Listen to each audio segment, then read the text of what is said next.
राधे राधे। ओम नमः शिवाय। कैसे हैं आप सब? पूजा की आवाज़ में आपका स्वागत है। उम्मीद करती हूँ कि आप सभी अपने परिवार के साथ स्वस्थ और खुश होंगे। तो आज हम वह ज्ञान लेकर आए हैं जो शिव जी ने माँ पार्वती को दिया था। शिव न प्रकाश है और ना ही अंधकार। वह शून्य भी है और पदार्थ भी। वह समस्त ब्रह्मांड है। वह शक्ति के स्रोत हैं। वह शक्ति का हिस्सा हैं और खुद ही शक्ति भी हैं।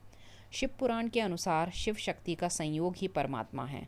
शिव पुराण के मुताबिक पार्वती माँ सती का ही अवतार हैं। राजा हिमावत और रानी मैना की पुत्री पार्वती बचपन से ही शिव भक्त थीं। पार्वती के जन्म पर नारद मुनि ने भविष्यवाणी की थी कि वह भगवान शिव से ही विवाह करेंगी। बड़ी होने पर पार्वती की शिव के प्रति भक्ति बढ़ती ही गई। कई सालों की तपस्या और कई बाधाओं को पार करने के बाद शिव और पार्वती का विवाह हुआ। भगवान शिव ने कई अवसरों पर माता पार्वती को मानव जीवन के जुड़े कई रहस्य बताए थे। भगवान शिव ने पार्वती माता को जो पाठ पढ़ाए वे मानव जीवन, परिवार और शादीशुदा जिंदगी के लिए काफ़ी महत्वपूर्ण हैं। भगवान शिव ने पार्वती माता को 5 ऐसे चमत्कारिक राज बताए जिन्हें समझ लेने पर आपकी ज़िंदगी भी बदल सकती है। सबसे बड़ा गुण और सबसे बड़ा पाप। एक बार माँ पार्वती ने भगवान शिव से पूछा कि मानव का सबसे बड़ा गुण क्या है।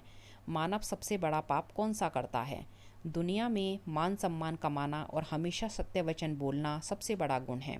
भगवान शिव ने पार्वती माँ से कहा कि इस दुनिया में सबसे बड़ा पाप बेईमानी और धोखा करना है। धोखा इस दुनिया का सबसे बड़ा पाप है जो मानव करता है। मानव को अपनी ज़िंदगी में हमेशा ईमानदार रहना चाहिए।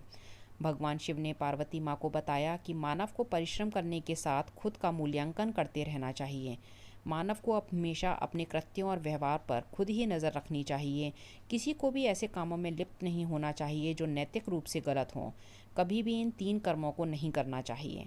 भगवान शिव ने माँ पार्वती को बताया कि किसी को भी वाणी, कर्मों और विचार के माध्यम से पाप नहीं करने चाहिए। यानी पापपूर्ण कर्म नहीं करने चाहिए और विचारों और वाणी में भी अशुद्धता नहीं होनी चाहिए। मनुष्य वही काटता है जो वह बोता है। इसलिए हर किसी को अपने जीवन में कर्मों के प्रति विशेष सतर्क रहना चाहिए। सफलता का मंत्र। मोह भी सभी समस्याओं की जड़ है। मोह माया सफलता के रास्ते में बाधा उत्पन्न करती है। जब आप दुनिया की सभी तरह की मोह मायाओं से मुक्त हो जाते हैं तो आपको अपनी ज़िंदगी में सफलता प्राप्त करने से कोई नहीं रोक सकता। लेकिन आखिर इस मोह से बचने का क्या उपाय है? भगवान शिव ने पार्वती माँ को यह भी बताया, सभी तरह के माया जालों से बचने का केवल एक उपाय है कि मानव शरीर की क्षणभंगुरता को समझा जाए और अपने मस्तिष्क को उसी अनुसार ढाला जाए। इस एक चमत्कारिक मंत्र से बदल जाएगी आपकी ज़िंदगी। भगवान शिव ने पार्वती माँ को बताया कि मृग तृष्णा सभी कष्टों का एकमात्र उपाय है। मानव को एक के बाद दूसरी चीज़ों के पीछे भागने के बजाय ध्यान में मन लगाना चाहिए। कर्म के चक्र और शरीर के बंधन से मुक्ति के लिए ध्यान का अभ्यास करते रहना चाहिए। ओम नमः शिवाय। बोलो हर हर महादेव। राधे राधे।